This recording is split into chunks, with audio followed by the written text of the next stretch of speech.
Now, 2/3 of your transitions are people who want to stay on at least some period of time. What have you learned about stick handling the personalities? Like how do you sort of, Yeah. what have you learned over the years? You must have learned a ton. Look, fundamentally speaking, that is our business. The personalities. Yeah, because we're an investment company that happens to invest in vertical market software businesses. And we acquire those businesses. We don't start them, right? And a person sells to a person. So in any transaction, in any deal, in any M&A deal, I have to make that person's life better, right? So the first thing that I got to do is understand what makes John's life better. Why is he or she looking into selling their business, right?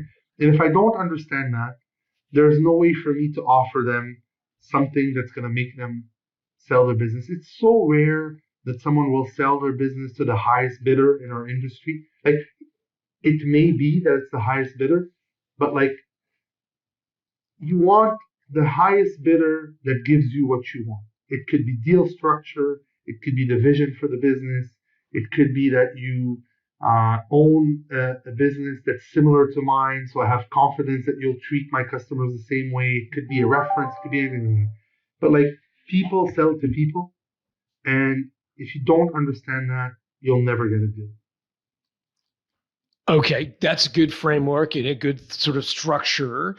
But let's get into the more details. Like, can you tell me of a story where you had to go to an owner and tell them to do things differently, raise the price on this customer, stop doing this crazy feature creep stuff, or whatever the thing? Like, how did you handle it to get, I mean, maybe use the guy in France as an example. Like, how do you get someone like that who thinks they know their business, have been doing it for many years, and convince them that you might know something about their business that they don't?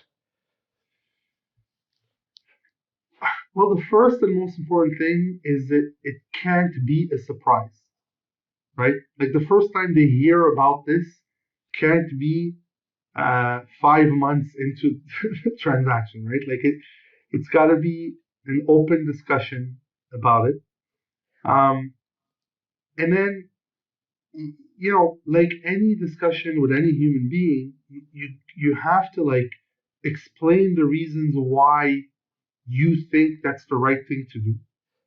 You also have to be humble enough to not think of it as a sure-proof way of doing it. Like, it's what you think is best.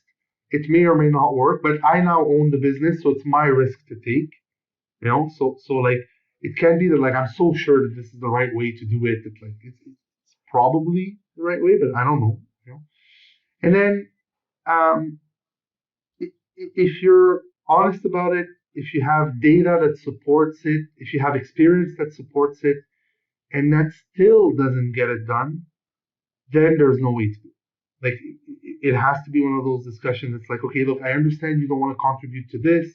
It may be that we have to part ways, or it may be that, you let me handle this while you handle something else. So, forcing someone to do something they don't want to do is the best recipe for disaster.